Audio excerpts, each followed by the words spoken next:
the ringing in my purse. You ever get that feeling that something's off, but it's just quiet enough to ignore? That's where this started. I was just leaving the grocery store in Derry, Maine. Yeah, that dairy. Arms full of eggs, cat food, and a six-pack of Coke Zero. Ordinary day. Ordinary life. Except for one thing. When I dropped my purse into the passenger seat, it rang. Like a phone. Only I don't own a phone anymore. I quit them after Mom died. No calls, no texts, no buzzing little demons dragging me out of silence. But that sound, that thin, warbling ringtone, cut through the October drizzle like a blade through silk. It was the tone Mom used. A soft piano chime, she said, reminded her of rain. I told myself it was one of those novelty keychains or a toy someone dropped in my cart.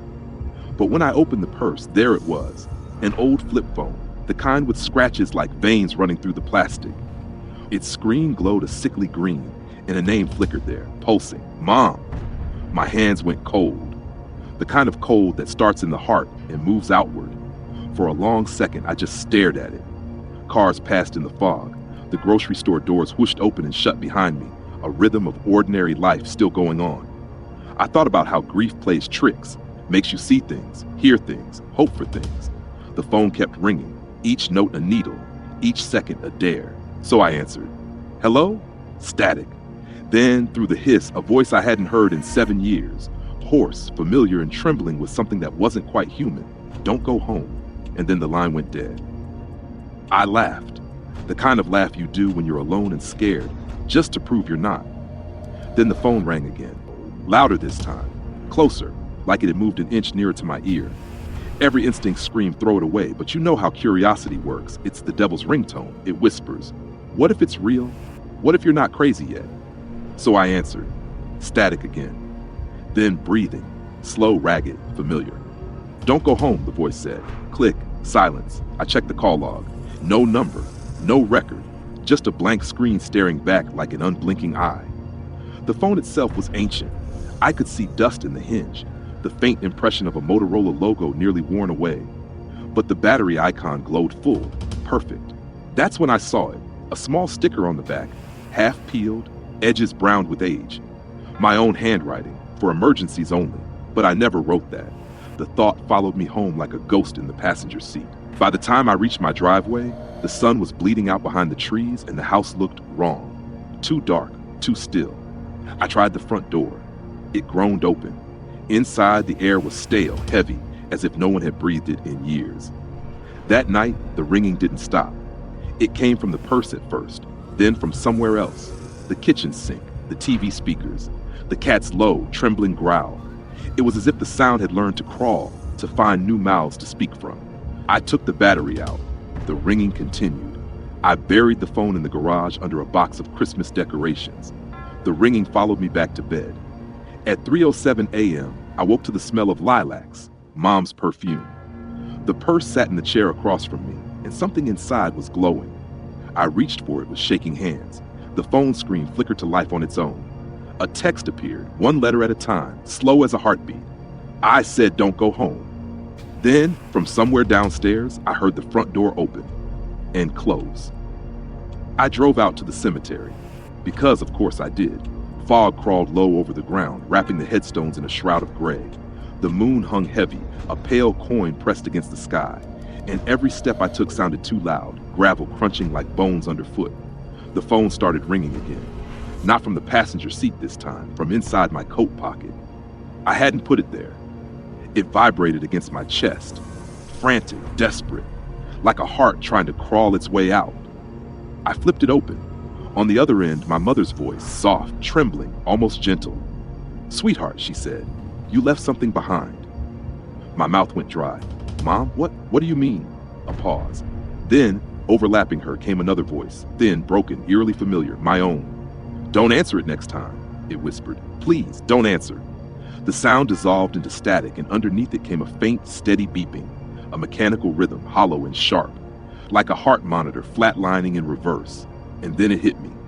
Not like a memory, like a punch. A flash of white, the squeal of tires on ice, glass shattering, a scream, mine maybe, tangled with the sound of a phone ringing, Mom's number glowing on the screen. That was the night I died, or almost did. The pieces came together in jagged bursts: headlights, the curve on Route 7, the purse sliding off the seat, that same ringtone filling the car as everything went black. My breath fogged in front of me, but the air wasn't cold anymore. It was thick, heavy. I looked down, and the phone's reflection on the screen showed not my face, but the mangled wreck of the car, twisted metal glinting in the moonlight, smoke rising slow. Behind me, the wind shifted, gravel moved, and then her voice again, closer this time, not from the phone, but from the dark between the stones. "Come home, sweetheart." The fog rippled, shapes forming, the silhouette of a woman, arm outstretched, eyes shining with that impossible green glow. I took one step back. The phone buzzed again, shaking violently, the words on the screen burning bright enough to blind me. Answer to stay, ignore to go. My thumb hovered over the button, and I made my choice. The phone fell from my hands. When it hit the ground, the sound didn't echo. It just stopped, like it had fallen through the world instead of onto it. When I looked down, my purse wasn't there anymore. Neither was the car, the road. Even the fog seemed to retreat, sucked backward into the black. All that remained was my reflection in the smooth surface of a headstone, moonlight rippling across it like water, my own name carved deep into the granite. The dates below it glowed faintly, as if freshly etched. The ringing that had haunted me all night stretched out into a single flat tone, the kind hospitals used to say it's over. I wanted to scream, but no sound came. My voice was gone, stolen by the same wind that tugged at the dead leaves around my feet. And that's when I understood. The call wasn't from my mother, it was to her. I dropped to my knees, fingers tracing the letters of my name, half expecting them to vanish. But they were solid, cold, unforgiving. I remembered the crash again, not as flashes this time, but as a full reel playing behind my eyes. The screech, the light, the voice telling me not to go home. I hadn't survived that night. Somewhere, far away, I could hear the faint murmur of voices, paramedics maybe, or people standing over my body deciding what to do next. The sound was distant, underwater, and beneath it another voice, Mom's, softer now, calmer. "It's all right, sweetheart," she whispered. "You just had to remember." A warmth spread through me then, slow and heavy, like the feeling you get before sleep pulls you under. For a moment, I thought I saw her, standing among the stones, face gentle, eyes clear. She smiled the way she used to when I scraped my knees as a kid. Behind her, the world shimmered, a glow like sunrise, humming low and steady. The phone beside me lit up one last time. No number, just a message across the cracked screen, "Ready to come home?" And as the wind died and the tone faded, I found myself whispering back, though I didn't know if anyone could still hear me. "Yes." Now, some nights, when the fog settles low over Derry Cemetery and the air tastes like rain and rust, you can hear it. If you're driving slow enough, radio humming through static somewhere between stations, there it is. A phone ringing, faint, far away, patient. Locals say it's just feedback, some freak of the hills or the weather. Others whisper that it's her, the woman who answered the call she wasn't supposed to, the one who didn't listen when the dead tried to warn her. They say she walks the road sometimes, purse slung over her shoulder, eyes searching, as if still waiting for someone to answer back. If you stop, if you're foolish enough to get out of your car, you might see a flicker of green light between the stones. It'll pulse like a heartbeat, and maybe, just maybe, you'll hear a woman's voice, soft and close, whispering through the wind, "Don't go home." As for me, I don't dream anymore. Not in the way I used to. Some nights, I catch flashes, headlights cutting through fog, a hand reaching from the dark, my own reflection on cold glass, and always, always that sound, the ring that started it all. I think about what I said before I faded, that small final word. Yes, I don't regret it, because some part of me knows the call had to be answered. Someone had to pick up. And now if you find yourself driving through Derry after midnight, keep your windows up. Don't stop. Don't look. Because if you do, you might hear it too. That old, tinny ringtone echoing through the static, waiting for your hand to reach for the receiver. And if you ever find a flip phone glowing green in your purse, don't answer it. If this story gave you chills tonight, go ahead and like the video. It really helps the channel grow and brings more eerie tales your way. Subscribe for daily stories that creep up behind you when you least expect them. And share this video with someone who loves a good midnight scare. Thank you for listening and watching. There's another story waiting for you right on your screen. I'll see you back here tomorrow if you dare to answer. The light on Birch Street. You ever drive past a house where only one light's on, even though it's been empty for years? Yeah, there's one like that on Birch Street. I grew up in that town, a place where everyone knew everyone and gossip traveled faster than the mail. It wasn't much, one diner, 2 stoplights, and a hardware store that smelled like dust and oil. But Birch Street had that house, the old Weller place. The thing about small towns is, stories stick. They cling like spiderwebs in the corners of your memory, long after you've brushed them off. And the story of the Weller house, well, that one clung to me tighter than most. They said old Mrs. Weller died in there alone, and that sometimes if you drove by late, you'd see a single light flicker on in the upstairs window. Only thing is, there's no power running to the house. When I was a kid, I'd sit in the back seat while my dad drove past it, pretending not to look. But I always did. You couldn't not look. The house just watched you back. As I got older, I chalked it all up to town superstition. A trick of the moon, maybe. A reflection off someone's headlights. There's always a logical answer if you're determined enough to find one. That's what I told myself anyway. Until the night I decided to prove it. It was October, cold enough that your breath hung in the air like tiny ghosts. I was 19, full of that brand of courage only boredom and beer can give you.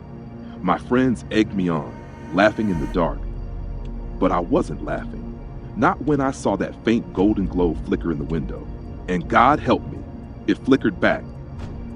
My hand shook as I reached for the knob. It was warm. Too warm for a house that hadn't seen heat or human touch in decades. The door opened with a sigh, like the house had been holding its breath. Inside, the air shimmered faintly, as though the light wasn't really coming from a bulb at all, but from something alive. It flickered, soft and golden, pouring from an old glass lamp on the nightstand. The same lamp I remembered from the stories, the one Mrs. Weller used to read by before she died.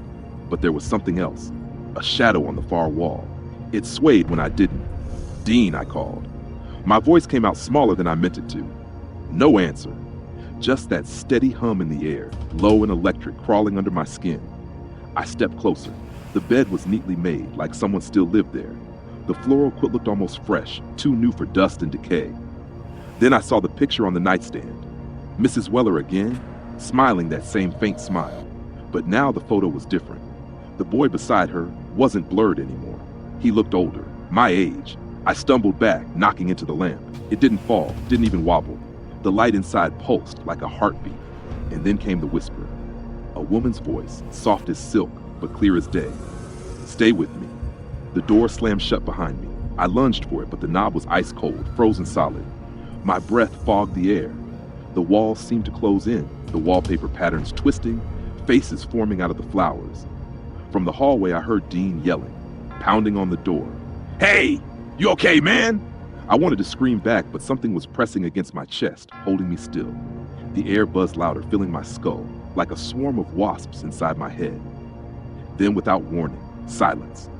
The lamp flickered once, twice, then went out. For a heartbeat, I was swallowed by black.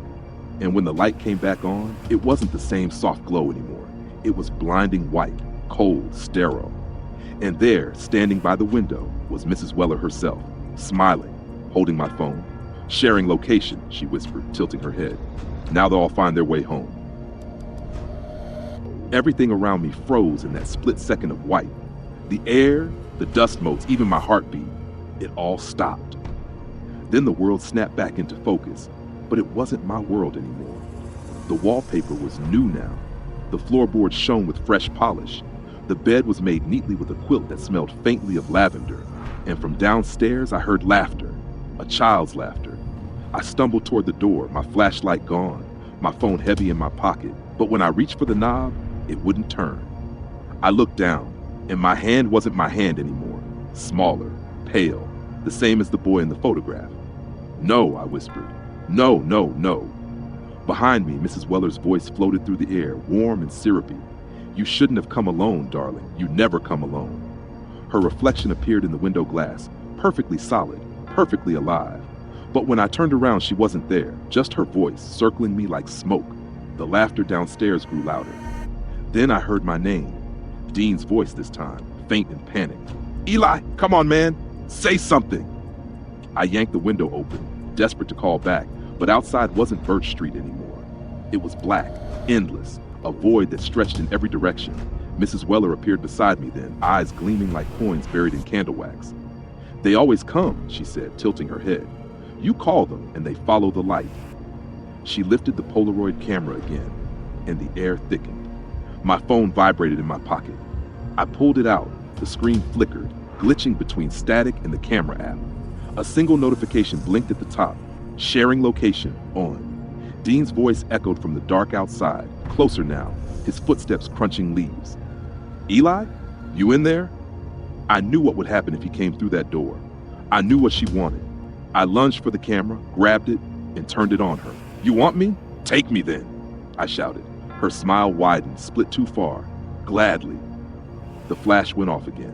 And this time, when the light faded, there were two figures in the photograph, Mrs. Weller and me, both smiling in that same frozen, glassy way. Downstairs, the front door creaked open. Dean stepped inside. For a moment, there was only darkness, thick and suffocating, the kind that hums inside your skull. Then, slowly, Dean's flashlight sputtered back to life. Its beam shook across the room, catching on the photo he dropped. He bent to pick it up again. "What the hell?" he whispered. His voice cracked, thin as glass. The photo had changed. Now, behind my smiling reflection in the window, there was another shape, a faint outline, a woman's hand on my shoulder, Mrs. Weller's hand. I pounded on the inside of the glass, screaming for him, but the sound went nowhere, just rippled through the picture like waves under ice. He couldn't hear me. None of them ever could. Dean backed away, breathing hard. "Eli, where are you, man?" Behind him, the door to the hallway groaned open. The light from the bedroom stretched thin and long, bleeding into the dark. A shadow moved across it, slow, deliberate. Dean swung his flashlight toward it. The beam caught her face for a fraction of a second, and that was all it took. His scream tore through the air, sharp enough to rattle the glass from the frame. Then, silence again. The flashlight clattered to the floor. I could see his hand, still gripping the photo, trembling. The light blinked once, twice, and then went out for good. Inside the photo, the air began to shimmer. The edges of the world pulsed, bending inward. I felt something pull, like gravity but wrong, sideways, hungry. Dean's outline blurred, fading. His features stretched, distorted, and then he was gone. Just gone. In his place on the floorboards lay the Polaroid camera. Its light blinked red. The photo changed one last time. Now there were three of us. Mrs. Weller in the center, me on her left, Dean on her right, all smiling. From far away, outside the picture, outside the house, I could hear the faint buzz of my phone still sitting on the nightstand. Sharing location, two devices connected. And somewhere beyond the black glass, tires crunched gravel. Someone else had just pulled up outside the Weller house. The headlights swept across the front porch. Another curious soul. And I swear, as their car idled and the engine quieted, the lamp in the upstairs window flickered back to life. They say the Weller house still stands, boarded up now, the yard overrun with weeds and silence. The town put up a no trespassing sign, but you know how that goes. Teenagers still dare each other to sneak in. The police still find beer cans in the ditch out front, and every October someone new goes missing. The stories get wilder every year. Some folks claim they see shapes moving behind the curtains. Others swear they've heard laughter, faint, like a child's voice carried on the wind. But the one thing everyone agrees on is the light. That single golden light. Sometimes it flickers on and off all night long. Sometimes it stays steady until dawn, glowing warm and alive against the dark, like the house is breathing. And if you stand in just the right spot on Birch Street, right across from the old oak tree, you can see figures in the window. Not just one anymore, three.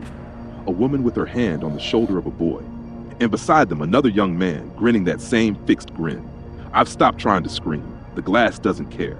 It holds you tight, keeps you smiling, keeps you still. But sometimes when the wind hits just right, I can almost hear the world outside again, the crunch of gravel, the whisper of curious voices. And I think about what Mrs. Weller said that night. They always come. Maybe you will too, So, tell me, if you drove past tonight and saw that light, would you stop to take a closer look? Or would you keep driving, eyes straight ahead, pretending you didn't see it? Pause. The tone softens, pulling the listener back to the real world. If you made it this far, thank you for listening to tonight's story.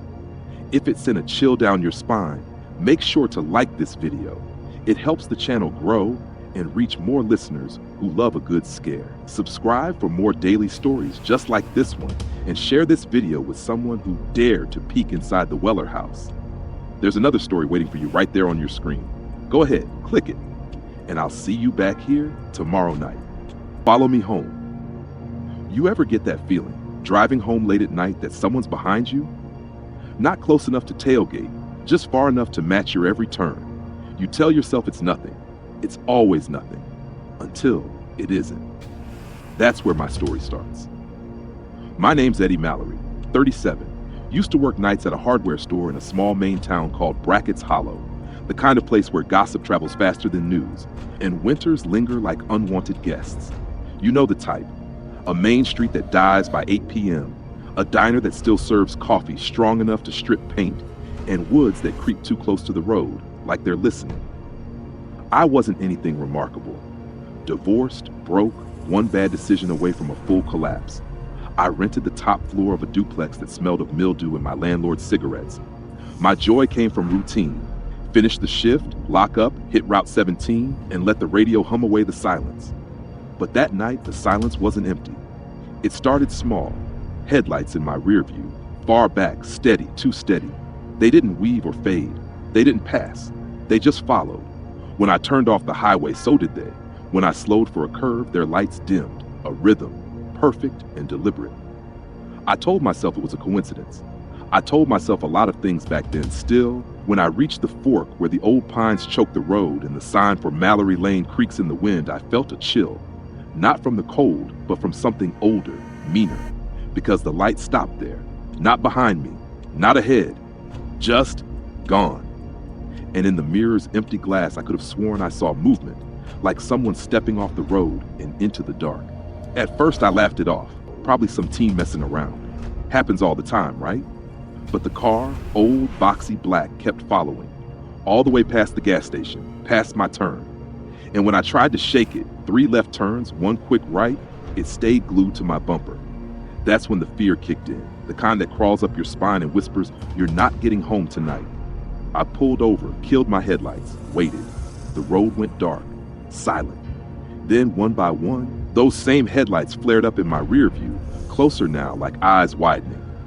That's when I realized whoever was behind me didn't just want to follow.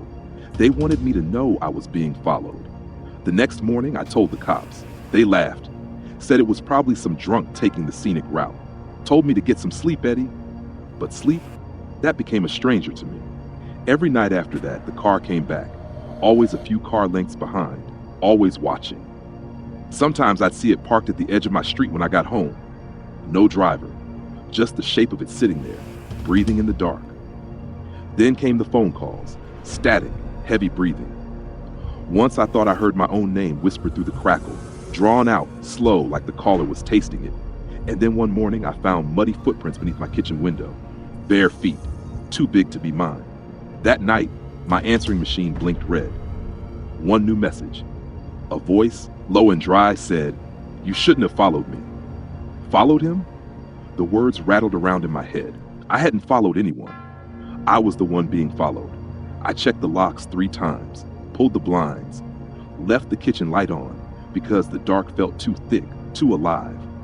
But when I finally crawled into bed, the headlights came again, cutting through the curtains like knives, engine idling, waiting. And just when I thought I'd go insane from the hum of it, it stopped. No sound, no lights, just silence. And that was worse, because silence, I learned, means it's already inside. One night, I decided to end it. No more calls. No more hiding behind curtains like some cornered animal. If someone wanted to play games, fine, I'd play. But I'd finish it too. I waited until the roads were slick with fog, that thin white kind that crawls low and makes the world feel smaller. Midnight on Route 17. Same stretch of highway, same time. And right on cue, there it was. Those twin headlights blooming in the mirror like eyes opening in the dark. My heart hammered steady. I didn't run this time. I led. Down through the back roads, past the mill ruins, where the asphalt turned to dirt and the trees crowded close enough to whisper. The car followed, humming low, a predator's growl just behind me. The logging road ended in a clearing. No houses, no light, just the sigh of the woods and the pulse of my own blood in my ears. I killed the engine, waited. Then I saw them. Those headlights sliding through the fog, stopping 20 feet behind. I stepped out, flashlight in hand. "Come on," I shouted. My voice came back at me, swallowed by the trees. The door of the black car opened with a long, aching creak. And then I saw him. The beam of my flashlight caught the windshield, caught a face. My face, same jawline, same jacket, same haunted eyes. He smiled, not wide, just enough to show he knew something I didn't. And in that small grin, something inside me buckled. He stepped closer, his boots crunching gravel, his movements precise, like a mirror that had learned to walk on its own. "I told you not to follow me home," he said. The voice was mine too, low, cracked at the edges, heavy with exhaustion. "What are you?" I managed to whisper. He tilted his head. "I'm what you left behind." Then the world shifted. The wind stopped. The trees bent inward. The air grew thick like syrup, and the headlights flared white, blinding. I felt the ground tilt, my knees give out. Somewhere between light and dark, I heard him again. Closer now, right beside my ear. "You took my road, Eddie. Now I'm taking yours." Then everything went black. I woke up on the side of the road. Dawn was crawling over the trees, that weak gray light that makes everything look half dead. No car, no twin, just me, cold and shaking, my clothes damp with dew and something else, fear that had settled into my bones and refused to leave. The woods were silent except for the slow drip of thawing frost. My flashlight was gone, my phone too. It felt like the world had been scrubbed clean of proof, like nothing had ever happened out there. But something had. I could feel it, inside me. When I made it back to town, people looked at me strange, like I was a ghost wearing Eddie Mallory's skin. The cops came, asked questions. They searched the logging road, found tire marks that led nowhere. No sign of another vehicle, no footprints but mine. They told me I must have blacked out. Stress, exhaustion, maybe a hallucination brought on by too many graveyard shifts and not enough sleep. I wanted to believe them. God, I wanted to. But mirrors started to turn on me. At first, just small things. The reflection lagging behind when I moved. A blink that came a second too late. But lately, sometimes I swear the reflection smiles first. And at night, through the thin curtains of my bedroom, I see them again. Headlights. Two white eyes hovering at the edge of the street. They never move, never flicker. Just wait. I called the cops twice. They said no one was out there. Checked the street themselves. Nothing but empty pavement and wind. After that, people started keeping their distance. My boss cut my shifts. My friends stopped returning calls. Even my landlord started knocking instead of coming in, like I might bite. They think I've lost it. Maybe I have. But when I drive now, when the road stretches out ahead and the night folds over the world like a heavy blanket, I see it again. That same old black car. Far back, steady, patient. And if I look long enough, really look, I see myself behind the wheel, smiling, like he's just waiting for me to catch up. So if you ever find yourself on an empty road and someone's following you, don't play games. Don't pull over. Don't look too long in the mirror. Because sometimes the thing behind you isn't a stranger. Sometimes it's the part of you that slipped loose. The guilt, the rage, the piece that got tired of pretending to be normal. I used to think I could outrun it. Now I know better. You can't outrun what shares your face. The cops stopped checking on me weeks ago. The neighbors don't wave anymore. Maybe they see what I see. Something off in my eyes, like I'm only mostly Eddie Mallory now. Maybe they hear the engine idling outside my house when I sleep. But here's the strangest part. I'm not afraid anymore. Some nights, when the fog rolls thick and the road glows under the moon, I take the keys and go driving. I can almost feel him, me, out there somewhere, pacing me mile for mile. And sometimes, just for a second, I think I see his headlights in the mirror. Only now, I don't look away, because maybe this was never about being followed. Maybe it was about finding the version of myself that wouldn't disappear, the one the world forgot. So, if you ever hear a voice whisper, "Follow me home for God's sake," don't, or do. But if you do, Don't be surprised when you see your own face smiling back from the dark. Sound fades, distant engine hum, the slow whoosh of tires on wet pavement. Headlights fade into black. If this story got under your skin tonight, hit that like button. It really helps the channel grow and makes these stories easier for others to find. And if you want more eerie tales like this one, make sure you subscribe for daily stories that'll keep you looking over your shoulder. Share this video with someone who drives home late at night, someone who might need a reminder to check their mirrors carefully. Thank you for listening and watching. There's another video waiting for you right there on your screen. Go on, click it. I'll see you back here tomorrow. Until then, drive safe.